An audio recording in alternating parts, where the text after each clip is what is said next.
Good morning, church. Hey, before we jump into today's message, I do have to right the ship a little bit. All of the elders got a text from our sick elder at home and said, dudes, I don't even get an honorable mention. So Joel, this is for you. We love you. Hope you feel better with your sniffles. We'll see you soon. Hey, welcome everybody to week number 1 of 52. So what that means is that you have started the year off right and everybody else did not, okay? So at the end of the year, which I have never met anyone that's actually done this, so if you do, come and I'll give you a high five, but you've got 51 more, and if you make it, you have a perfect record of church attendance. The issue is online counts. So anyway, today we are going to launch into a brand new series, and I can't think of a better way to start the year off than one, being at church, being with all of you, but starting a brand new series. And we're actually in the new year, we're going to go Old Testament, and we're going to talk about Nehemiah the whole month of January. In the sermon series, we'll talk about Nehemiah in a little bit, but the sermon series is called Foundations: How to Accomplish God's Goals for Your Life. And this will be helpful for you whether you're a Christian or not. Because one of the things I've always loved about Nehemiah, it kind of fits my personality, is his planning and his drive and his leadership. The guy built a 2.5-mile wall around his city in 52 days with mostly volunteer help. I don't know how you do that, but we're going to learn. Nehemiah is an incredible book. But just so you know a little bit about myself, you can make fun of me, that's totally fine. But I was the kid in high school and also in college that when we went to orientation and I got my planner, I was so excited. And this was back when I still used this thing called paper, okay? And I loved my planner. I would go home and I would look at the syllabus in every class, or syllabi, I don't know, don't correct me, it'd be embarrassing. But I looked through every assignment and I wrote down when it was due, and I would plan back.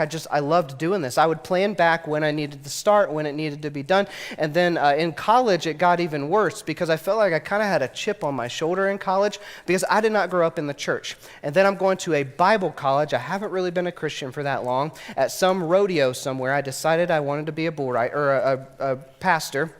So I'm like, I'm a little bit behind the curve here. So I showed up and I just mega planned everything. I turned everything in early or on time and just was one of the best students in my class because I felt like I had to prove that I could do this. Not only that, I'm also a personality test nerd. Are there any other nerds like that here? Yes, I knew you'd be one, Courtney. Thank you. Erica in the back. Yeah, so the three of us like personality tests.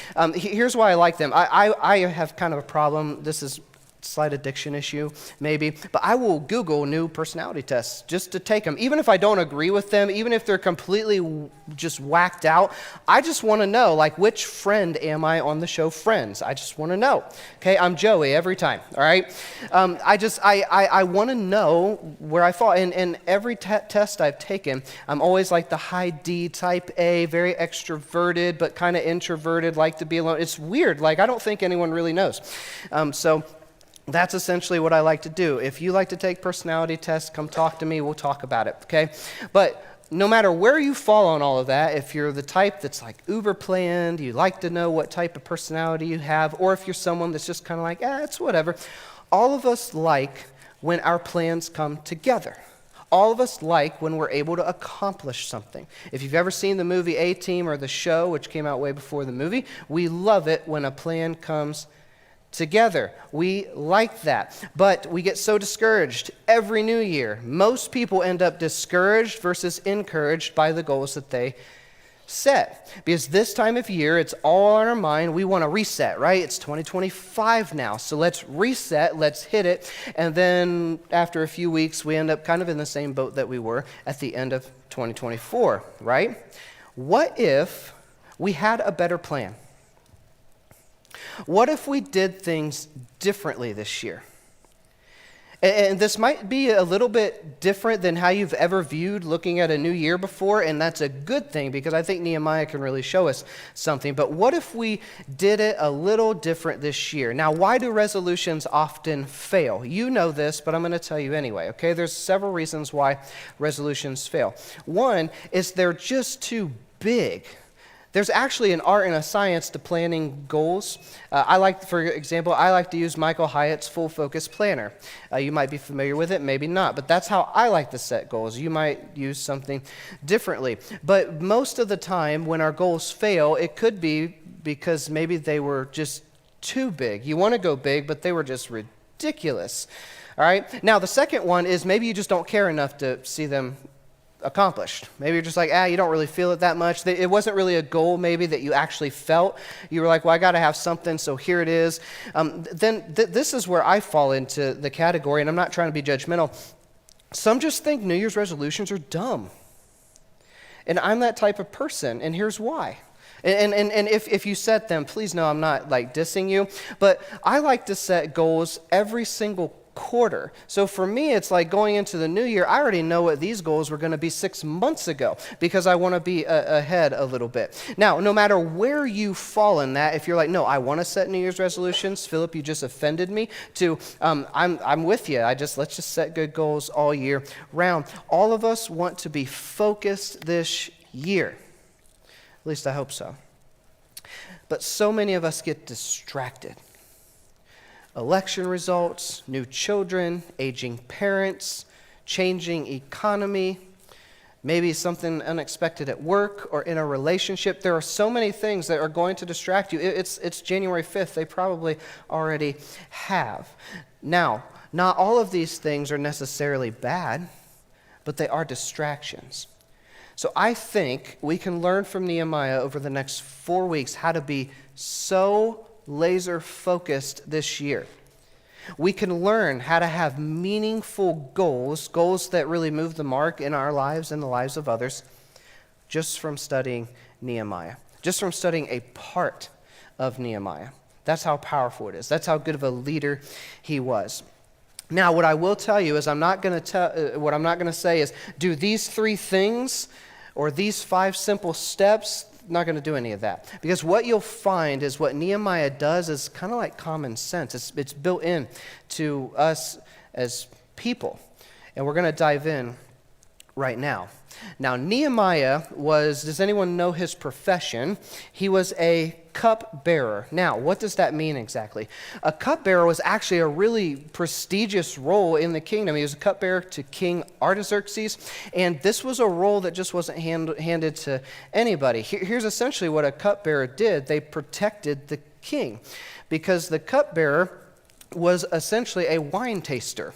And they would come and they would have the king drink a lot of wine, and it came from all over. And one of the cupbearer's main jobs was to sample every bit of wine before it made it to the king. Now, why do you think they would do that? Because if you're a surrounding nation and you don't like that king, and you know that king drinks a lot of wine that you have made, you're going to poison that to kill them. So the king started to get a little bit smarter, and they put people in charge of sampling the wine so they'd die and not them. Smart, right?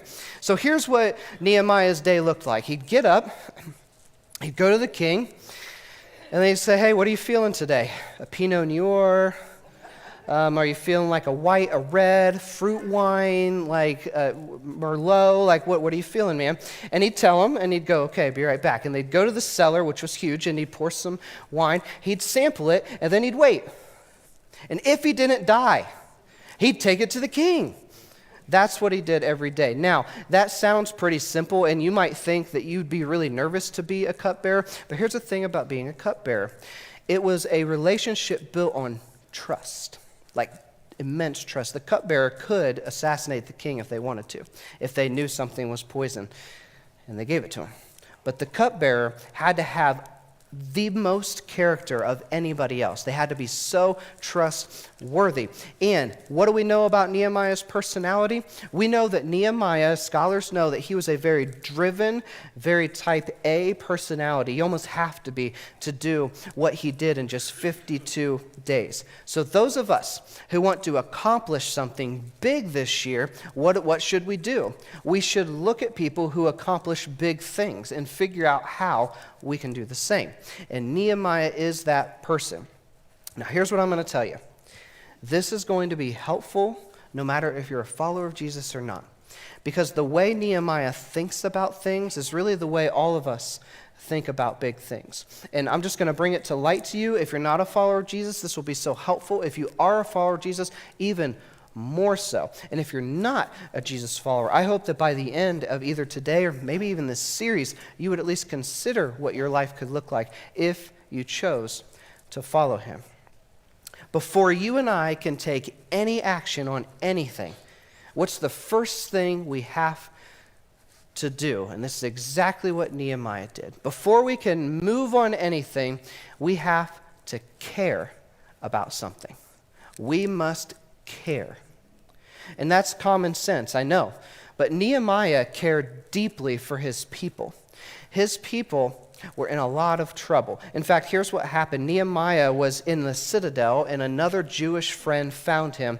And here's what the guy told him. Those who survived the exile and are back in the province are in great trouble and disgrace. The wall of Jerusalem is broken down, and its gates have been burned with fire. Jerusalem had a rough go, and we'll talk about why in a minute. But other nations ransacked the place. So Nehemiah, he writes his own account. So here's what he says. When I heard these things, I sat down and wept. For some days, that's how you know you're crying a lot, is when you can't even remember how long it's been, okay? For some days, I mourned and fasted and what? Prayed before the God of heaven. He wept and he cared very deeply about the things of God, about his people. He was so troubled when he heard that his people were in trouble. And this led me to think when I was writing the sermon, when was the last time that you were so troubled by something that it caused you to weep? Or it caused you to just be like, I don't know what I'm going to do, but I'm going to do something.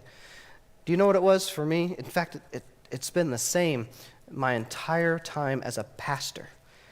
My generation, the millennial generation, are the generation that people have labeled unchurched, or rather de-churched. They were a part of the church, and then they decided, it's okay. And they were de-churched. And that is what keeps me up at night. That is something that I want to establish a church that will be a place that unchurched and de-churched people love to come to and will bring their friends to hear the good news of Jesus. That is what keeps me up in the night. And I wonder what it is for you. For Christians, when we care about the things of God get done. But for those of you who aren't Christians, what I know about you is you care about something. And here's what I know about every person, whether you're a Jesus follower or not, we care an awful lot about one thing in particular. And please know I'm talking about myself, not any of you. We care about us. I care about me more than I care about anybody else. Do you know what happens when we become people who are so concerned about themselves instead of anyone else? Do you know what happens? We become bored. We become bored and we become boring. But that is not what Nehemiah was. In fact, Nehemiah cared very, very deeply about his people. And then what do you think the next thing that you do once you care about something that needs to change? Well, if you're wise, you define the situation. You start to plan. And this year, I would like us as a church to start to plan things the way that Nehemiah did. Because you're probably a lot like me, I'm a lot like you. You'll already think of a plan and then ask God to bless the plan. But here's what Nehemiah did. He backed it up a little bit and did this instead. Very first thing, Lord, the God of heaven, the great and awesome God who keeps his covenant of love with those who love him and keep his commandments. Let your ear be attentive and your eyes open to hear the prayer that your servant is praying. Do you know what he starts off asking God for? Nothing. He tells God how great and awesome he is. I want to do that this year. Before we plan anything, to spend time thinking about how great and awesome God is. And then here's what Nehemiah does, okay? Before he asks God anything, he understands who God is, and then he does something else that's going to be hard for all of us. I confess the sins we Israelites, including myself and my father's family, have committed against you. See, he already knows the situation that he's in. He's part of a nation that was a sinful nation. The nation of Israel, the reason that they're exiled in the first place is because they sinned against God, and God made a promise. If you follow me, you'll be protected. If you don't, I can't protect you, and I won't protect you. And they didn't follow him, and their city burned. Their walls burned. So his situation was, we are a part of a sinful nation, but I know I need to go to the very God that we sinned against and ask him to give me favor with an enemy king to rebuild, to fund a building project to rebuild our city, which is an enemy city to King Artaxerxes. Sounds pretty crazy, doesn't it? But here's what happens. Nehemiah knows that if he puts the things of God first, that God will come through for him and will pave the way. Once we find ourselves deeply caring about something, we need to, and I'm going to have to repeat this, okay? We need to be slow to act, but quick to ask. Now, you guys are a bit quiet today, I'll be honest. You're making me a little nervous, okay? So y'all need to loosen up a little bit, okay? Because this is going to hit a little hard, all right? We need to be slow to act, but quick to ask. And do you know why I say that? Because we live in a culture where you don't ever have to be slow to act ever again. Because you have social media. And if I could be a pastor for a moment, I've seen your posts, the posts of other believers, that I step back and I go, did you really ask God if you should post that first? Because I'm pretty sure if you did, you would have hit Control-A, delete before you posted that. And it's not just us. I'm guilty of it too. Be slow to act, but quick to ask. And I'm going to tell you what will happen if you do that. God will show you your plan. He will show you your plan. But let's be honest. Those first two steps are easy, right? We all will care about something, and all of us can form a plan. I mean, there's like AI software that you can say, hey, will you please show me a plan to build a house? And it'll show you a plan to build a house, okay? That's easy. But do you know what's interesting about us humans? Isn't it funny that we can care so much about something, and we can even have a plan, like a 12-step plan. We can have this grand master design, and then we never do anything with it? That's why so many New Year's resolutions fail. You know that if you want to get strong, you got to be in the gym. And then when we don't go to the gym, we don't get strong. You know that. Here's what often happens. The numerous New Year's resolutions that fail to get accomplished happen because of a failure to launch. Not that one, but kind of. A failure to launch. I've got the plan. Now, all I need is the right time.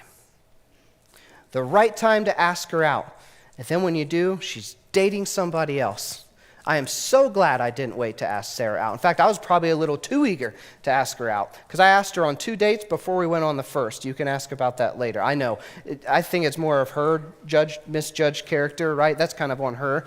But anyway, I'm gonna save for retirement. I know I need to save for retirement. I've got the plan. I know what account it needs to go in, but I'm just going to wait. We wait to connect with our kids. And then when we do, they don't want to connect with us. We wait to fix our marriage or to fix our relationship or to talk about that issue that we know we need to talk about before we get married. And we get married without ever talking about it. And the list could go on and on. All this from a failure to launch. And that is what Nehemiah could have chosen. But he chose to act. In fact, once he cared so deeply, once he defined the plan, he realized he was slow to plan because he needed to ask God first. That'll slow you down, but it'll be really good because then's going to come the time when you need to act on that, and that time was now. Here's the scene. Nehemiah, you remember back when we read it said, I prayed and fasted and wept for days. Eventually that's going to affect your job performance, okay? So he comes in, and the king actually liked Nehemiah, we're told. The king and him actually were somewhat friends. Not really, but somewhat friends. Like, the king actually cared about him. I mean, he had to. If Nehemiah wasn't on his A game, he could die. So Nehemiah shows up for work, and the king recognizes he's not really his normal self. So he's like, hey, man. In fact, here's how he says it. Only men can talk to each other like this. Why does your face look so sad? Here's what I learned as a man. Don't ever tell your wife, why does your face look weird? Just don't do it. Okay? Only men can talk to each other this way. Hey, man, why does your face look weird? Fix your face. What's going on? Here's what the king says. This can be nothing but sadness of heart. The king knew there was something up. Now, Nehemiah could have stayed quiet, but he already knew. He had the conviction. He had the plan. Now he had to act. So he acted. He told the king the plan. Now you're probably like, why was this such a big deal? What you don't understand is if you asked the king something that upset him, he could kill you right then and there.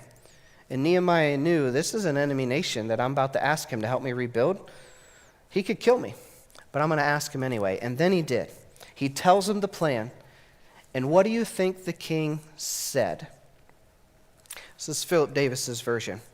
He looks Nehemiah in the eye and he goes, all right. What do you need? The actual words are, what is it you want? The king is in. And then Nehemiah goes on and he tells him the huge list of things that he needs to make this happen. And the king goes, you've got it. Look, every person who's about to build something loves an investor that doesn't have a ceiling, that'll just keep giving you money. And that was King Artaxerxes. He said, go and build it, and I'll fund the whole thing, and I'll give you protection. And that's the rest of the interaction. Once you have a plan, act on it.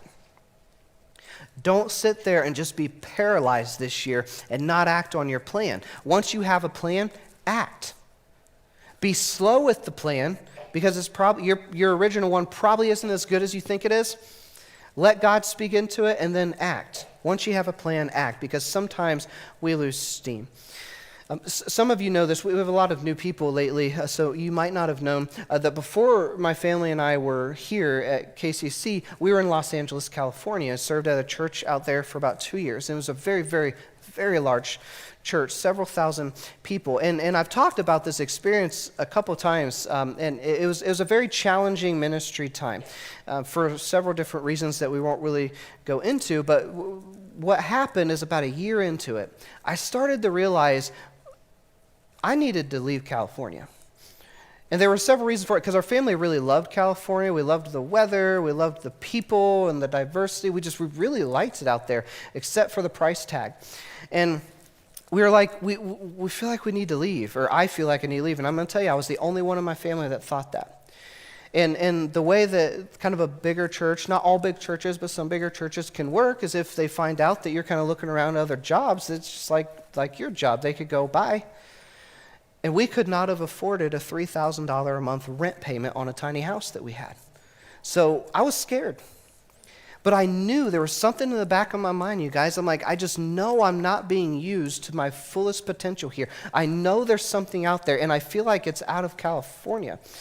And so I started to apply and almost actually got hired, almost accepted a job at a church in California. But I'm like, we probably need to leave this place. So I kept doing that, looking around, and finally I just had to act and do it. And I'm going to tell you, that's the time that I applied to KCC. And if I hadn't have acted, you would have probably hired someone else. And hopefully you're not like, that would have been nice. Maybe Kenny thinks that way sometimes. I don't know. You can tell me later, not here, because you're in the front row and people can see you. But I had to act. When you have a plan and it's time for you to take action this year, I'm going to tell you this, it will not be easy. A plan doesn't make things easier. It can sometimes, but you're still going to encounter trouble. But I want to encourage you, church, and even if you're not a church person, just whatever plan you have this year, know that it's not going to be easy. But the best things in life rarely are. So get after it. So what is it that you need to think about? What is it you need to care about? What is it you need to plan out? And what is it that you need to take action on this year? And I want you to get real with yourself here, okay? This is no fluff starting our year, right? We're getting real. Is it your marriage? Do you need to work on your marriage? If there are fractures in your relationship, that's your goal. Work on those. Is it your parenting? Do you not have the relationship with your children that you really want to have, that you know you need to have? That's your plan. Plan it out, go after it. Is it your finances? Is it your health? Is it your maturity? All of us probably should do that one, by the way. All of us have something. Let us take a cue from Nehemiah and let us care, let us plan, and let us take action this year. Do not let it slip you by, church, because you'll be tempted to. It'll be easy to do. So how about next week, and I won't ask you for this. This is between you and if you follow Jesus, you and Jesus. Or you and the person that came today, if you want to be accountable to somebody else. What is it in this next week, think about this, what is it that you need to really work on this year? This isn't like a cry for self-help. This is so you can be the best version of you. Or as our video last week said, become God's masterpiece so that you can help somebody else become God's masterpiece. It starts right here. It starts with you. So often we want to fix everything else without fixing what is wrong right here.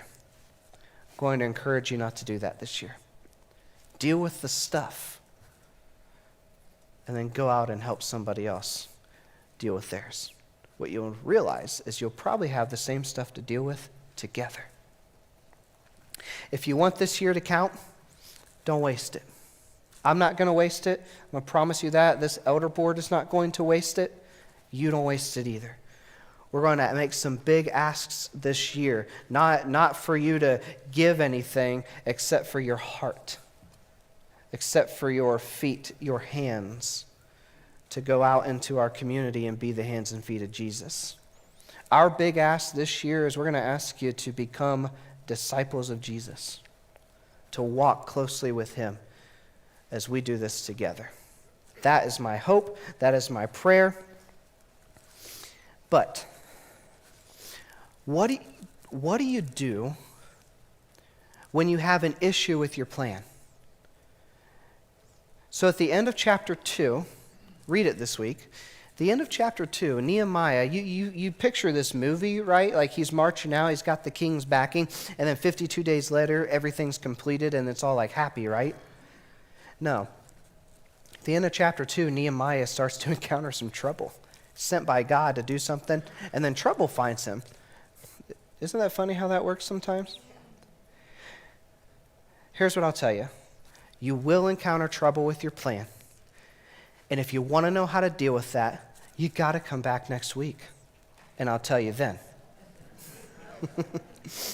But for all of us who follow Jesus, let's refocus this year. For those of us who don't follow Jesus, would you maybe consider what it would look like today or in the coming weeks to actually follow him, to be a part of a church that follows him?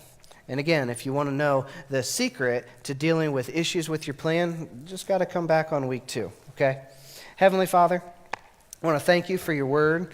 I thank you that even in Old Testament, New Testament, the whole thing, you are just so alive and active, and your words ring true no matter where we are. God, I am thankful that you are a God who is not dead. You are fully alive. And the cool thing is you're alive in us. So I pray that you would allow us this year to be a church that will go after the things that burden your heart, not necessarily the ones that burden ours. May ours align with yours. Father, as a leaderboard, let us do that. As people who come and sit week in and week out and listen to these messages and sing these songs, may we feel the call to be a part of something bigger, a part of something better, and to make the world a better place for your kingdom, that we would shine your light into dark, dark spaces. As we know they're here, and we know they'll continue to be here. But God, you light up dark places, and we're so thankful for that. And it's in your name we pray. Amen.